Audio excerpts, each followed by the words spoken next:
हमने शहर को दी एक नई पहचान, हम हैं सिंघानिया बिल्डकॉन।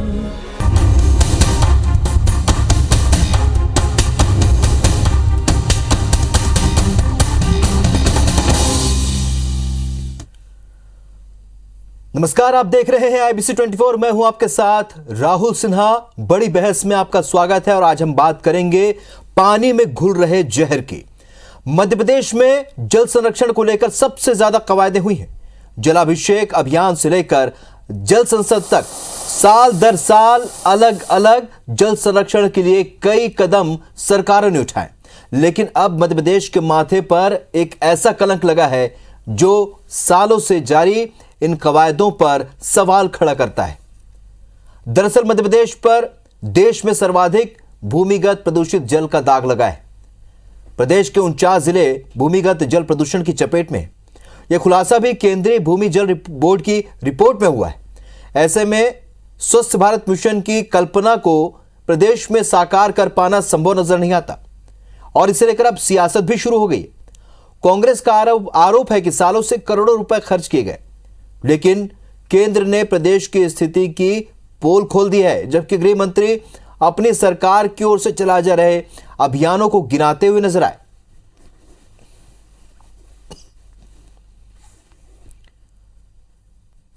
तो पानी में जहर घुल रहा है, यह कह रही केंद्र की रिपोर्ट, और उसके बाद सियासत भी शुरू हो चुकी है।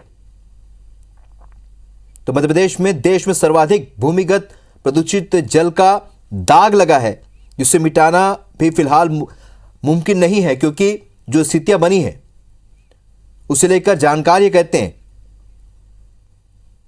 49 जिले भूमिगत जल प्रदूषण की चपेट में है और इतने चपेट में ये स्वास्थ्य भारत की जो कल्पना है प्रदेश में साकार कर पाना, उसे देखकर लगता है कि संभव नहीं होगा। तो केंद्रीय भूमि जल बोर्ड की रिपोर्ट आई है और इस रिपोर्ट के आने के बाद अब कई तरह के सवाल उठ रहे हैं। जो बीती सरकारें हैं उन्हें किस तरीके से इस पर काम किया, आखिरकार प्रदूषण का ये स्तर क्यों इतना बढ़ा है, केवल क्या प्रकृति का दोहन हुआ है, ये तमाम ऐसे सवाल हैं। और 49 जिले ऐसे चिन्हांकित किए गए जहां पर भूमिगत जल प्रदूषित हो रहा है।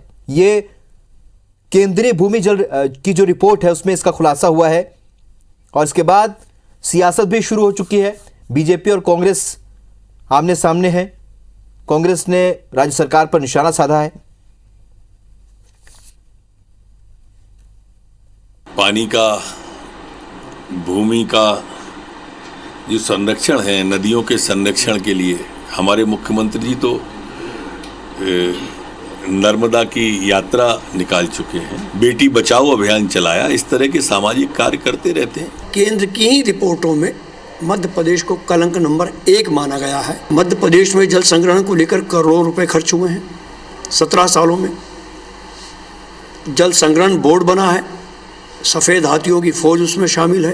केंद्रीय भूजल बोर्ड हो, प्रदूषण नियंत्रण बोर्ड हो, इनकी जिम्मेदारी बनती है कि ये उन जगह पर जाकर देखें, या इनको केवल मॉनिटरिंग नहीं, उसको कैसे दूर किया जा सके, इसके बारे में भी पब्लिक को बताएं। चलिए, तो एक ऐसा विषय जिस पर अब लगातार राजनीति भी शुरू हो चुकी है और चूंकि जो रिपोर्ट आई है उसके बाद जाहिर सी बात है ये आरोप भी लगने शुरू हो चुके हैं सरकार पर। हमारे साथ इस वक्त 3 खास मेहमान जुड़ रहे हैं। संतोष शर्मा जो कि विशेषज्ञ है, जल विशेषज्ञ, वो हमारे साथ जुड़ रहे हैं। राकेश शर्मा बीजेपी के प्रवक्ता है, वो हमारे साथ जुड़ रहे हैं। तो फिरोज सिद्दीकी कांग्रेस के प्रवक्ता भी हमारे साथ जुड़ रहे हैं। आप तीनों का बहुत बहुत स्वागत है। सबसे पहले संतोष शर्मा जी, आपसे चर्चा की शुरुआत करेंगे और जानने की कोशिश करेंगे कि जिस तरीके से जल में प्रदूषण का स्तर बढ़ा है, क्या वजह साफ तौर पर नजर आती?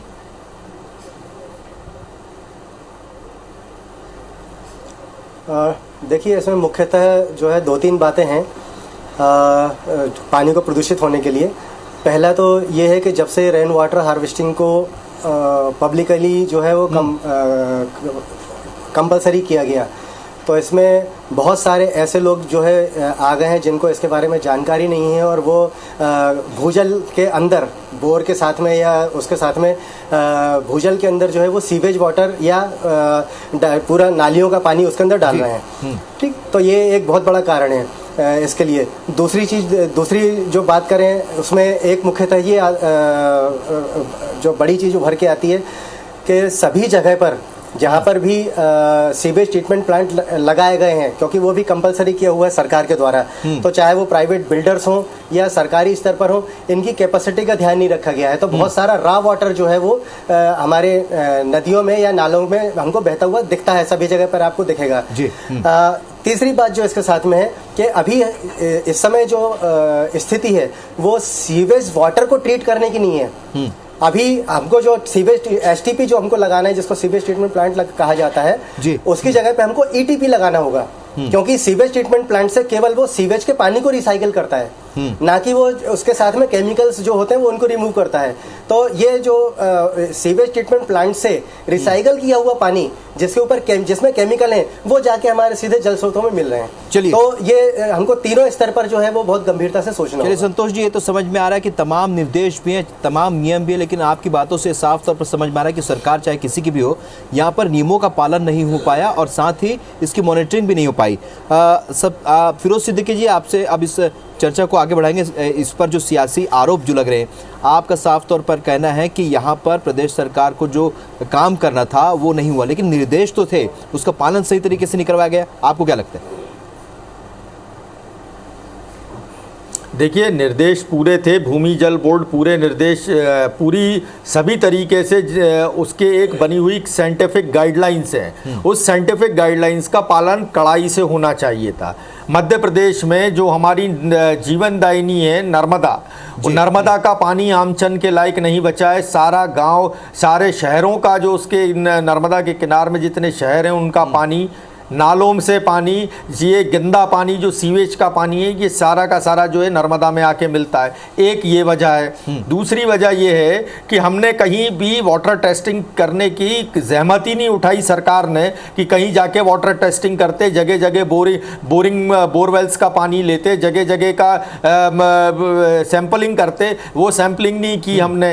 अब जब स्थितियाँ जो हैं सर से ऊपर हो गई, और आपके चैनल को बधाई कि उन्होंने इतना गंभीर विषय को सामने लाए हैं कि अगर वाटर टेबल हमारा जो है, जो पानी है, अगर एक तो वाटर टेबल नीचे जा रहा है वो एक अलग विषय है, पानी प्रदूषित है तो इसका असर सीधा फसलों पर पड़ेगा। उन्हीं फसलों को, उन्हीं से खाद्यान्न, फल, सब्जी हैं, उनका हम आहरण करते हैं, वही पानी हम पीते हैं, पशु पीते हैं उसी पानी को, उनके दूध में उसका रेसिड्यू आता है। तो जो टोटल जो अगर देखा जाए तो हमारे जो स्वास्थ्य की जो समस्याएं हैं, वो स्वास्थ्य की समस्याएं ये पानी है। डॉक्टर भी यही कहते हैं कि 90% अगर आपकी बीमारियों की कोई जड़ है तो वो है। और 20 साल से भारतीय जनता पार्टी की सरकार है, ये कितने बड़े बड़े तमगे लेंगे, कौन कौन से तमगे लेंगे। अवैध कटाई में इनका तमगा आ गया, अब भूजल के सबसे ज्यादा उसका नंबर 1 का तमगा आ गया, कुपोषण में, महिलाओं के अत्याचार में। मतलब ये जो है, मैं समझता हूं कि मध्य प्रदेश को तो 26 जनवरी के दिन बुलाकर अवार्ड देना चाहिए। शिवराज सिंह जी को आरोप आप लगा रहे हैं, कांग्रेस बड़े बड़े तमगे हासिल। राकेश शर्मा जी से हम इसकी प्रतिक्रिया लेते हैं। लगातार आपकी सरकार रही, लेकिन ऐसा क्यों नहीं हुआ कि इस पूरे मामले में मॉनिटरिंग सही तरीके से होती, जो नियम है उसके पालन कराए जाते? राकेश जी, क्या कहेंगे आप, क्योंकि सत्ता में सबसे ज्यादा समय अभी आपका है। देखिए, मध्य प्रदेश की सरकार की, शिवराज सिंह चौहान की पहली प्राथमिकता है कि लोगों को स्वच्छ जल प्राप्त हो सके। आप देखिए कि नल जल योजना जो माननीय प्रधानमंत्री का ड्रीम है, सपना है, उसमें बुरहानपुर 100% नल जल योजना में हुआ है, जो मध्य प्रदेश का एक जिला है। साथ ही साथ गाँव में स्वच्छ जल पहुँच सके, उसके लिए हमने एक टारगेट तय किया है कि 2024 तक हर घर तक हम नल जल का स्वच्छ पानी पहुँचाएंगे।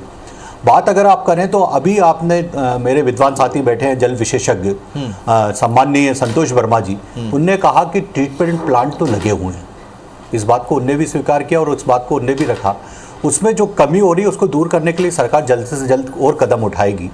हर नर्मदा किनारे जितने भी नगर निगम है, नगर पालिकाएं हैं, वहाँ एक विशेष बजट की व्यवस्था की है कि जो जल है उसको स्वच्छ करके नर्मदा में जाया जाए, उसके लिए ट्रीटमेंट प्लांट के लिए अलग से पैसे की व्यवस्था सरकार ने की है। मुझे लगता है केन बेतवा परियोजना की बात कर लीजिए या नर्मदा शिप्रा को जोड़ने की बात कर लें, पहली प्राथमिकता सरकार की है कि पानी की कमी किसी तरह की नहीं हो और लगातार हर शहर में हम ट्रीटमेंट प्लांट लगा रहे हैं और स्वच्छ जल लोगों को प्राप्त हो। लेकिन उसके लिए सरकार के दिशा में कितना काम कर पाई, ये कौन देखेगा? ये भी तो बड़ा सवाल है। देखिए, अगर सरकार कदम नहीं उठा रही होती और सरकार प्रयास नहीं कर रही होती तो पूरी नर्मदा किनारे जो जिले हैं, जो नगर पालिका है, वहाँ ट्रीटमेंट प्लांट नहीं लगते। अगर सरकार कदम नहीं उठा रही होती तो बुरहानपुर 100% नल जल योजना में नहीं होता कि हर घर में नल जल योजना का पानी पहुँच रहा है। अगर सरकार कदम नहीं उठा रही होती तो नर्मदा और शिप्रा लिंक नहीं होती। अगर सरकार कदम नहीं उठा रही होती तो केन बेतवा लिंक नहीं होती। आज हिंदुस्तान की पहली प्राथमिकता है कि हर व्यक्ति को पानी मिले और स्वच्छ पानी मिले, इसके लिए सरकार लगी हुई है और इसके लिए संपूर्ण बजट की व्यवस्था की और लगातार इसकी जांच की जाती है और उसके लिए टीम बनी हुई है। उसके लिए विशेषज्ञ जाते हैं, उस जल का ट्रीटमेंट हो रहा है उसकी जांच करते हैं। मैं इस बात से सहमत हूं कि अगर कहीं कमी कहीं दिखाई दे रही है उसको भी दूर करने के लिए सरकार कदम। चलिए संतोष जी से जान लेते हैं। संतोष शर्मा जी, क्या कुछ करना होगा सरकार को, तौरी तौर पर हमें क्या करना होगा ये समस्या समाधान के लिए?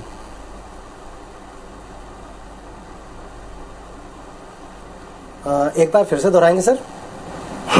त्वरित तौर पर क्या हमें करना होगा, सरकार को क्या ऐसे कदम उठाने पड़ेंगे जिससे इस समस्या से शुरुआती दौर में कुछ इससे राहत मिलती नजर आए? संतोष जी। देखिए, सबसे पहले तो जो भी जी सर, सबसे पहले तो जो है, जो भी इसके लिए जिम्मेदार एजेंसियां हैं उनको अपने आप को अपडेट करना होना पड़ेगा, क्योंकि ये नई चीज़ें हैं और उस अपनी जानकारी को डेवलप करना पड़ेगा। उसके आधार पर ये सब चीज़ों को आगे लेकर इनको कैसे दूर किया जाए, ये क्योंकि टेक्नोलॉजी नई आ रही। आज अगर हम सीवेज ट्रीटमेंट प्लांट की बात करें कि जो सरकार द्वारा हर जगह पर लगाए जा रहे हैं, या जैसा मैंने बताया कि कंपलसरी कर दिया है कि मिनिमम परिवारों के बाद में अगर कोई भी हाउसिंग प्रोजेक्ट आता है तो वहाँ पर सीवेज ट्रीटमेंट प्लांट लगाना जरूरी है। लेकिन क्या कभी हमने वहां पर जाकर देखा कि वो सीवेज ट्रीटमेंट प्लांट जिस कैपेसिटी के होना चाहिए उस कैपेसिटी के हैं या नहीं है, वो काम कर रहे हैं या नहीं कर रहे हैं?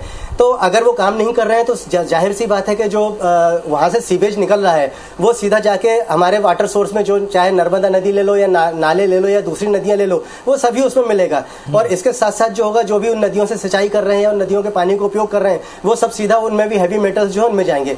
अब इसमें एक चीज और समझने वाली बात जो है वो ये है कि आज की तारीख में हर घर के अंदर जो केमिकल्स वाली चीजें जो है लोग इस्तेमाल करते हैं, जिनमें केमिकल्स होते हैं। तो जो सीवेज ट्रीटमेंट प्लांट होता है वो किसी भी केमिकल को रिमूव नहीं करता है, वो केवल सीवेज के पानी को ट्रीट करके एक रॉ वाटर निकाल देता है। ठीक है, तो अब वहां पर हमको सीवेज ट्रीटमेंट प्लांट को अपग्रेड करके जो केमिकल को रिमूव करने वाला जो प्लांट है वो लगाना पड़ेगा। तो उसको इफिलेंट ट्रीटमेंट प्लांट, वो ईटीपी कहलाता है। तो फिर वो क्या होगा कि घर से निकलने वाले जितने भी केमिकल्स जो हैं, एक तो केमिकल दो तरीके से आता है, एक होता है कि फैक्ट्री से निकलने वाला केमिकल और एक होता है घरों से भी निकलने वाला केमिकल। क्योंकि आज की तारीख में सारे लोग जो है वो अपने टॉयलेट को क्लीन करने के लिए तमाम तरह के केमिकल से, जैसे तेजाब, एसिड वगैरह वो इस्तेमाल करते हैं।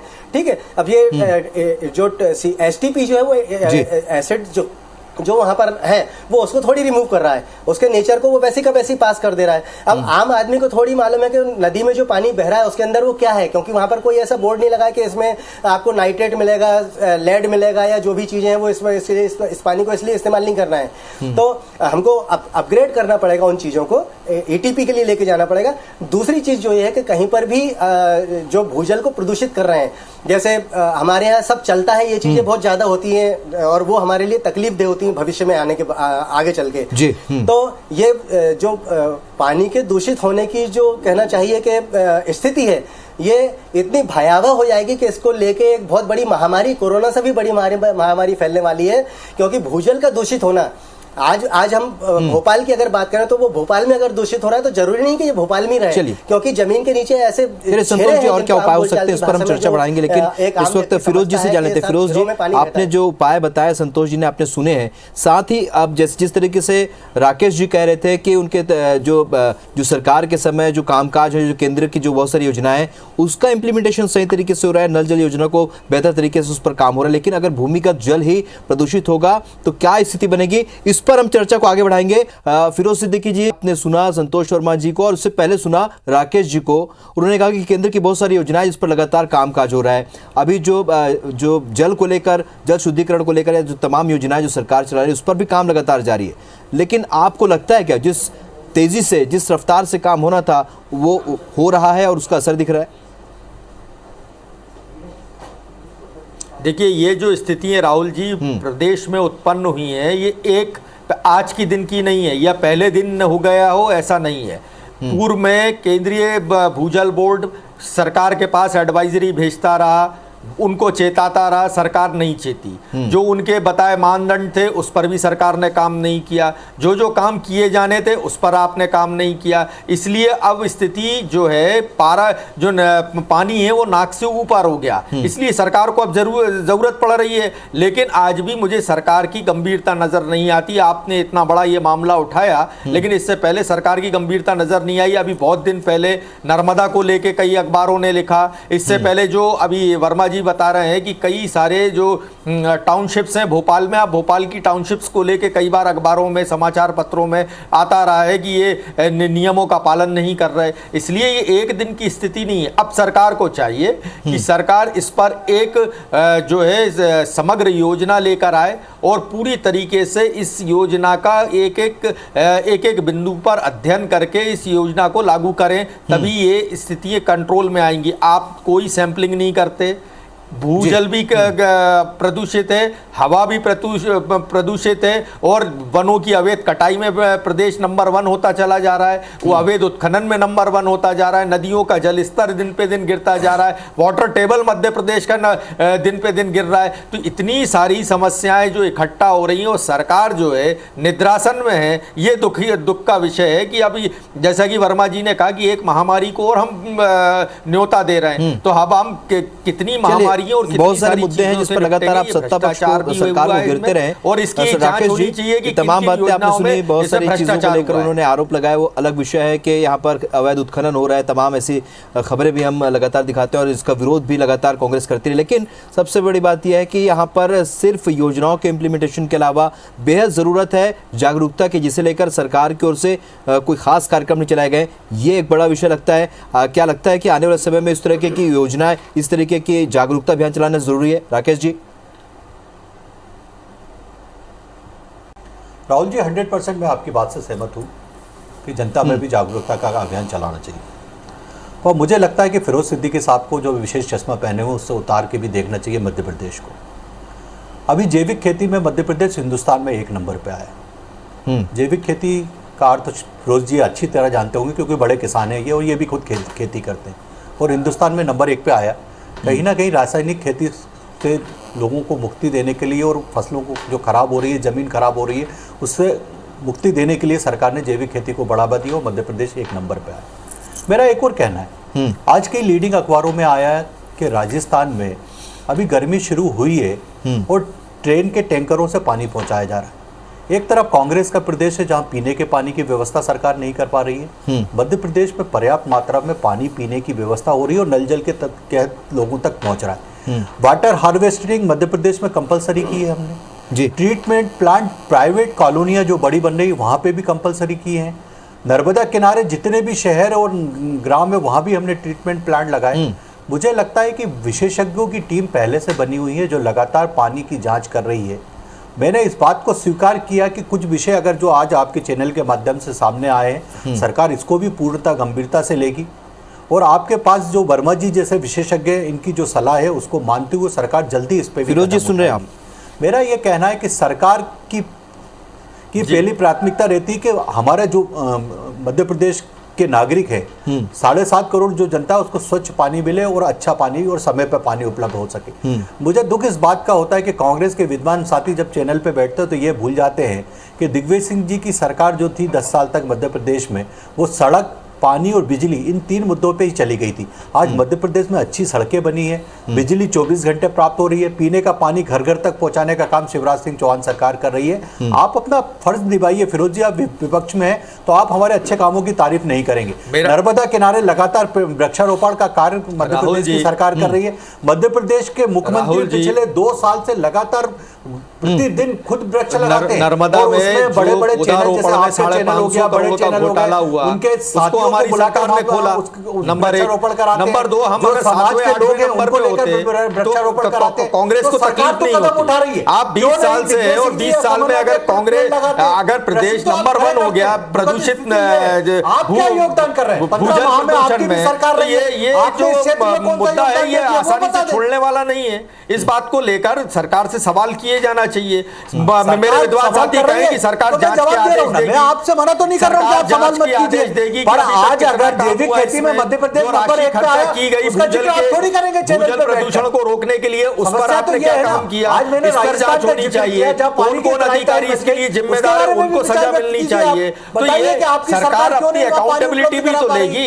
सरकार यही कहती रहेगी नहीं साहब सब हो रहा है, सब ठीक हो रहा है, 2024 तक नदियों से लेके हर चीज जो है वो प्रदूषित है। और नंबर 1 होना और ये आने वाले एक महामारी को सूचक देना, यानी जान गंभीर की विषय खतरा है है। लोगों को। 49 जिले ऐसे हैं जिनके जो भूमिगत जल है वो प्रदूषित पाए गए हैं और ये रिपोर्ट में साफ तौर पर नजर आ रहा है। विपक्ष की, सत्ता पक्ष की और जो आम आदमी की सबसे बड़ी भूमिका ये होनी चाहिए कि उसे इसलिए जागरूक रहना चाहिए और लोगों को भी ज्यादा से ज्यादा जागरूक करना बेहद जरूरी है, क्योंकि गंभीर विषय है प्रदूषण का स्तर। अगर भूजल का प्रदूषण स्तर बढ़ा है तो आने वाले समय में ये पानी अब जहर की तरह हो चुका है। आप तीनों का मन से जुड़ने के लिए बहुत बहुत शुक्रिया।